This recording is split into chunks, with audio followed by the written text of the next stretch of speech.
चलो आज तुम्हें हमारे सर के पास ले जाकर सर के पास बोले तुम्हें एक पुलिस की नौकरी का इंतजाम कर देती हूँ। अरे सर, आप यहाँ? मुझसे बहुत बड़ी गलती हो गई, मैं आपको पहले पहचान नहीं पाया, कृपया मुझे माफ कर दीजिए। अरे मेरी तो यही चाहत थी कि मेरा दामाद पुलिस की नौकरी करेगा, वर्दी पहनेगा। तुम तो बस एक मामूली क्लर्क की नौकरी कर रहे हो। क्या आप लोग जानते हैं ये कौन है? ये ऐसे इंसान है जिनका सीधे प्रधानमंत्री और गृह मंत्री के साथ उठना बैठना है। हेलो दोस्तों, वीडियो शुरू करने से पहले जल्दी से एक लाइक कर दें और कमेंट में जरूर बताएं कि आप कहां से देख रहे हैं। हमारे इस छोटे से परिवार से जुड़ने के लिए सब्सक्राइब करें और हमारे साथ बने रहें। कोलकाता की सबसे व्यस्त सड़क के किनारे पुराने जमाने की एक सरकारी इमारत। फाइलों की धूल और टाइपराइटर की खटखट आवाज के बीच दिन का आधा समय बीतता है अरिंदम का। वो एक लोअर डिवीजन क्लर्क है। पहनावे में सादा चेक शर्ट, पैरों में सस्ती चप्पल और कंधे पर लटका एक पुराना चमड़े का बैग। ऑफिस के बड़े बाबू से लेकर चपरासी तक सभी जानते हैं, अरिंदम मतलब एक निरीह सीधा सादा इंसान। कोई डांट दे तो वो चुप रहता है, कोई काम थोप दे तो हंसते हुए कर देता है। शाम के 5 बजते ही अरिंदम ऑफिस से निकलकर सीधा बस पकड़कर घर लौटता है। उसकी पत्नी नंदिनी पुलिस कांस्टेबल है। नंदिनी की ड्यूटी का समय अक्सर अनिश्चित होता है, कभी रात हो जाती है तो कभी सुबह सुबह निकलना पड़ता है। अरिंदम घर लौटकर खाना बनाता है, घर सजाकर रखता है। नंदिनी के लौटने पर उसे चाय बनाकर देता है। नंदिनी अपने पति को जान से ज्यादा प्यार करती है, लेकिन उसके मन में एक दबा हुआ दर्द है। दर्द अरिंदम के लिए नहीं है, अरिंदम को लेकर समाज के नजरिए के लिए है। नंदिनी अक्सर अरिंदम से कहती है, अरे तुम इतने अच्छे छात्र थे, चाहो तो किसी और नौकरी की कोशिश कर सकते हो। क्या सारी जिंदगी फाइलों के ढेर में सड़ते रहोगे? अरिंदम हंसकर जवाब देता है, नंदिनी देश के सभी काम तो बराबर हैं, कोई फाइल संभालता है, कोई देश संभालता है। मैं ना सही फाइल ही संभाल लूं। नंदिनी आह भरती है। वह जानती है कि उसका पति अत्यंत बुद्धिमान, शांत और धीर स्थिर है, लेकिन यह क्लर्क का ठप्पा उसके पति के व्यक्तित्व के साथ जैसे ठीक नहीं बैठता। फिर भी उनके प्यार के छोटे से संसार में सुख की कमी नहीं थी, जब तक कि बाहरी दुनिया ने वहां झांका नहीं। समस्या नंदिनी के मायके से शुरू होती है। नंदिनी के पिता हरिपद बाबू एक कड़क हेड कांस्टेबल थे। अब रिटायर्ड हैं, लेकिन मिजाज वही पुराना है। उनका आजन्म शौक था कि बेटी की शादी किसी बड़े पुलिस अफसर से करेंगे, लेकिन नंदिनी ने प्यार करके शादी की अरिंदम से, जो कि एक मामूली क्लर्क है। रविवार को दोपहर के खाने की मेज पर हरिपद बाबू चबाते चबाते कह रहे थे, समझे अरिंदम, पुलिस की नौकरी का एक अलग ही रुतबा होता है। तुम तो सरकारी दफ्तर में बैठकर मक्खी मारते हो, तुम नहीं समझोगे। ये जो मेरी बेटी कांस्टेबल है, इसका पावर भी तुमसे ज्यादा है। अरिंदम ने सिर झुकाकर भात साना और मुंह में डाला। शांत स्वर में बोला, वो तो ठीक ही है बाबा, आप लोग देश की सुरक्षा देते हैं, हम तो सिर्फ कागज संभालते हैं। हरिपद बाबू ताने वाली हंसी हंसे। कागज संभालना और देश संभालना एक नहीं है। मेरा दामाद बाघ जैसा होना चाहिए था, वैसा न होकर पल्ले पड़ा एक बिल्ली। नंदिनी खाने की थाली रखकर उठ खड़ी हुई। बाबा, अगर अरी को अपमानित करने के लिए हमें बुलाया है तो हम अभी चले जाएंगे।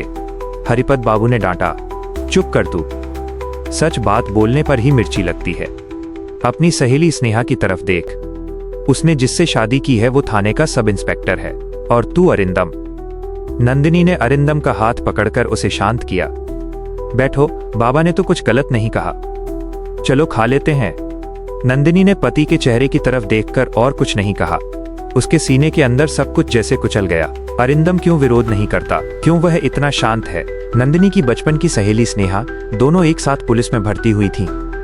स्नेहा कांस्टेबल होकर भी उसका हाव भाव कमिश्नर जैसा था, क्योंकि उसका पति रजत थाने का सब इंस्पेक्टर है। उसी रजत के रुतबे में स्नेहा जमीन पर पैर नहीं रखती। एक दिन शाम को स्नेहा ने नंदिनी को फोन किया, क्या रे नंदिनी, आज शाम हमारे घर एक छोटा गेट टुगेदर है, तू और तेरा वो क्लर्क पति आ जाना। रजत बोल रहा था, तुम लोगों से बहुत दिनों से मुलाकात नहीं हुई।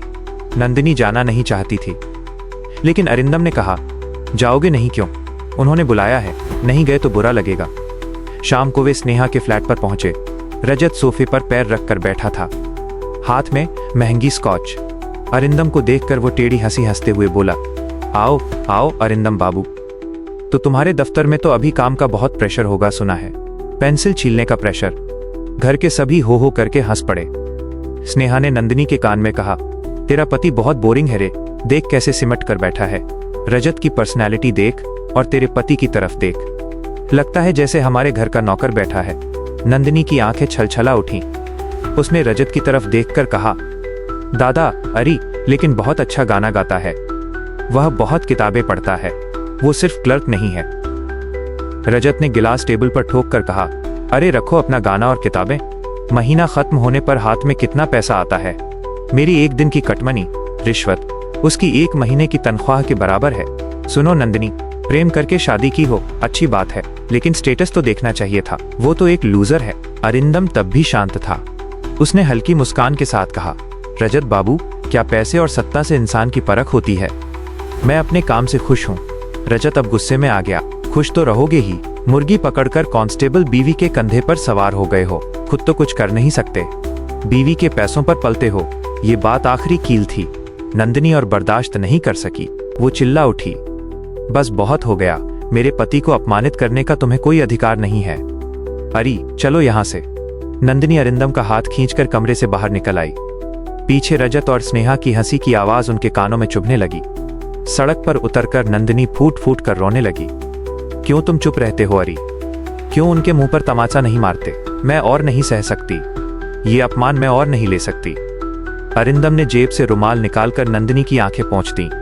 शांत हो जाओ नंदिनी, शेर कभी कुत्तों के भौंकने पर दहाड़ता नहीं है। नंदिनी हैरान होकर अरिंदम की तरफ देखने लगी। इस पल अरिंदम की आंखों में एक ऐसी चमक थी जो उसने पहले कभी नहीं देखी थी, लेकिन अगले ही पल वो साधारण सीधा साधा भाव वापस आ गया। उस रात के बाद से नंदिनी ने एक अजीब जिद पकड़ ली। वो अरिंदम को पुलिस में भर्ती कराएगी ही।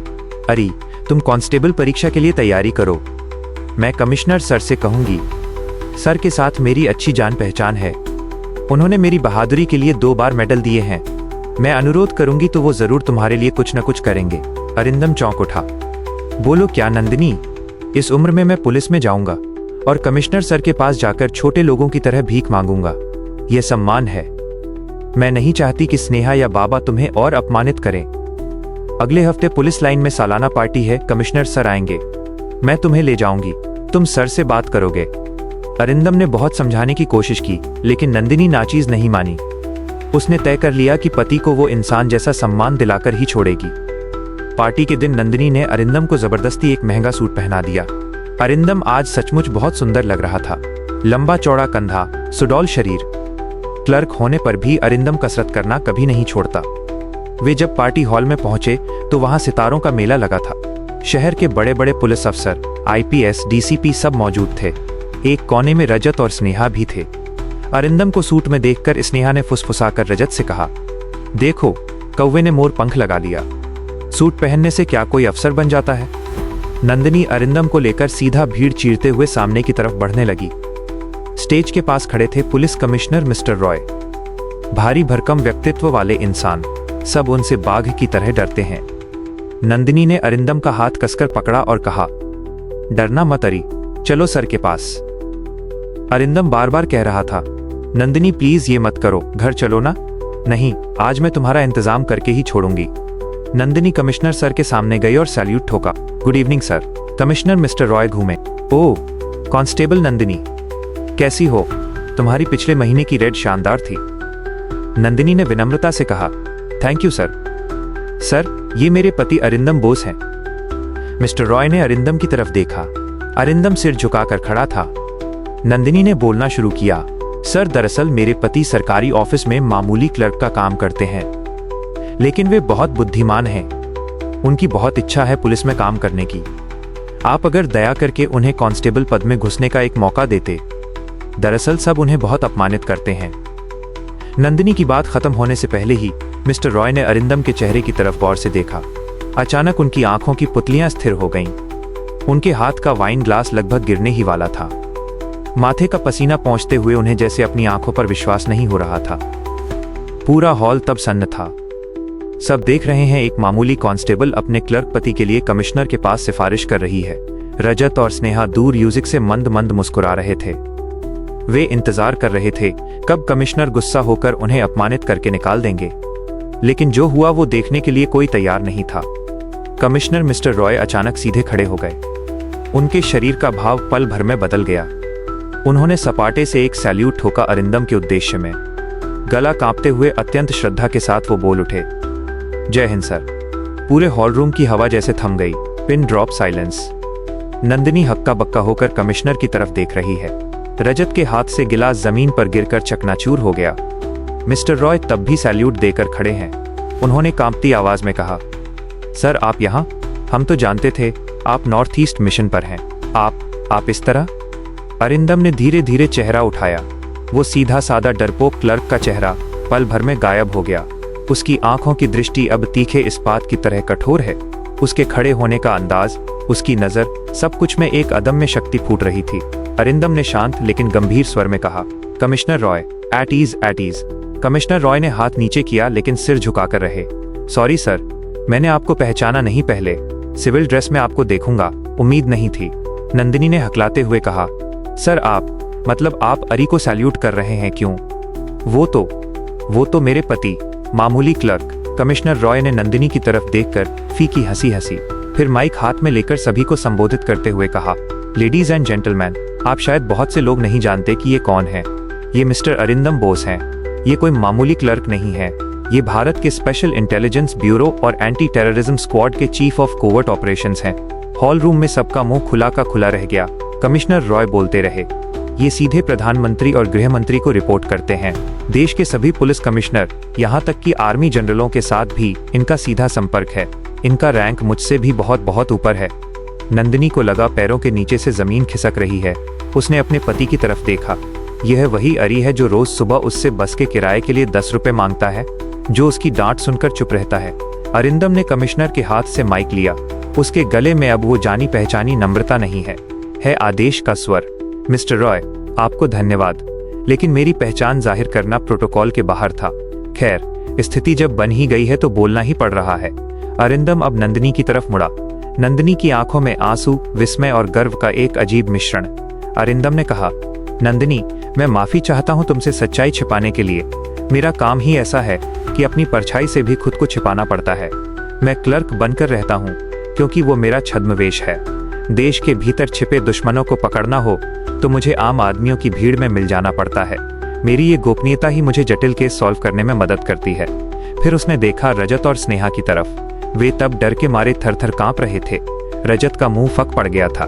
जिस आदमी को वो थोड़ी देर पहले भी लूजर कह रहा था, वो असल में उसके बॉस के बॉस का बॉस है। अरिंदम उनकी तरफ आगे नहीं बढ़ा, सिर्फ दूर से ठंडी आंखों से देखा। उसी में रजत की आत्मा सूख गई। पार्टी खत्म होने पर वीआईपी लाउंज में अरिंदम, नंदिनी और कमिश्नर रॉय बैठे थे। नंदिनी के पिता हरिपद बाबू खबर पाकर वहां दौड़ते हुए आए। वो दरवाजे के बाहर खड़े कांप रहे थे। कमिश्नर रॉय ने अरिंदम से कहा, सर मेरा प्रमोशन बहुत दिनों से लटका हुआ है, अगर थोड़ा देख लेते। अरिंदम मुस्कुराया, वही पुराने अरिंदम जैसी हंसी, सशब्द हंसी। रॉय बाबू, आपने आज मेरी पहचान उजागर कर दी और फिर प्रमोशन भी मांग रहे हैं। अच्छा, देखा जाएगा। आपका काम तो अच्छा ही हो रहा है। नंदिनी ने अरिंदम का हाथ पकड़ लिया। तुम इतने बड़े अफसर हो और मैं तुम्हें कांस्टेबल बनाने के लिए खींचतान कर रही थी। तुमने मुझे बताया क्यों नहीं अरी? बता देता तो तुम्हारी जान जोखिम में पड़ जाती नंदिनी। और वैसे भी तुमने मुझसे प्यार किया था जब मैं क्लर्क था। वही मेरे लिए असली सच है, बाकी तो ड्यूटी है। अचानक दरवाजा खोलकर रजत, स्नेहा और हरिपद बाबू अंदर घुसे। हरिपद बाबू सीधे जाकर अरिंदम के पैरों में गिरना चाहते थे। बाबा, मैंने गलती की, मैं पहचान नहीं पाया, मुझे माफ कर दो बाबा। अरिंदम ने उन्हें पकड़कर उठाया। छे बाबा, क्या कर रहे हैं? आप बड़े हैं, पैरों में हाथ मत लगाइए। रजत हाथ जोड़कर खड़ा था। उसकी आंखों से आंसू गिर रहे थे। सर, मुझे सस्पेंड मत कीजिएगा सर, मैं समझा नहीं था, मैं खूब बड़ा अन्याय किया। स्नेहा भी नंदिनी का हाथ पकड़कर रो रही थी। नंदिनी, मुझे माफ कर दे बहन, मैं बहुत जलती थी तुझसे। अरिंदम ने सबकी तरफ देखकर कहा, सुनिए, मेरी पहचान जानने का मतलब ही है अतिरिक्त जिम्मेदारी। आज के बाद इस कमरे के बाहर का कोई ये न जाने कि मैं असल में कौन हूं। मेरी ये पहचान अगर पब्लिक हो गई तो मेरी और मेरे परिवार की जान को खतरा हो सकता है। क्या आप लोग वचन देते हैं ये गुप्त रहेगा? सबने एक स्वर में कहा, हाँ सर, वचन देते हैं। अरिंदम ने रजत की तरफ देखकर कहा, रजत बाबू, यूनिफॉर्म का जोर इंसान को अपमानित करने के लिए नहीं, रक्षा करने के लिए होता है। आज से अगर सुनूं कि आप सत्ता का दुरुपयोग कर रहे हैं तो याद रखिएगा, मेरी नजर सब जगह रहती है। रजत ने सैल्यूट करके कहा, यस सर, और कभी नहीं होगा। गाड़ी जब घर की तरफ बढ़ रही है तब रात बहुत हो चुकी है। अरिंदम ड्राइव कर रहा है, बगल में नंदिनी। नंदिनी एकटक अरिंदम की तरफ देख रही है। क्या देख रही हो? अरिंदम ने पूछा। देख रही हूं मेरे उस सीधे साधे क्लर्क पति को। जानते हो अरी, मुझे अब बहुत डर लग रहा। क्यों? तुम इतने बड़े आदमी, इतनी सत्ता तुम्हारी, मैं तो मामूली कांस्टेबल। हमारा क्या अब निभेगा? अरिंदम ने गाड़ी सड़क के किनारे खड़ी की। नंदिनी का हाथ अपनी मुट्ठी में लेकर कहा, अफसर, अरिंदम बोस देश के लिए है, लेकिन ये अरिंदम जो तुम्हारे हाथ की चाय पीता है, जो तुम्हारी डांट सुनता है, वो सिर्फ तुम्हारा है। यूनिफॉर्म बदलने से क्या इंसान बदल जाता है? नंदिनी ने अरिंदम के कंधे पर सिर रख दिया। बाहर रिमझिम बारिश शुरू हो चुकी है। अगले दिन सुबह फिर वही रूटीन। अरिंदम चेक शर्ट पहनकर पुराना बैग कंधे पर लेकर ऑफिस के लिए निकला। मोहल्ले के मोड़ पर रजत ड्यूटी दे रहा था। अरिंदम को देखकर वो तड़ाक से उठकर सैल्यूट देने जा रहा था, लेकिन अरिंदम ने आंखों के इशारे से उसे मना किया। रजत समझ गया। उसने सिर झुकाकर मुस्कान दी। अरिंदम बस में चढ़ा।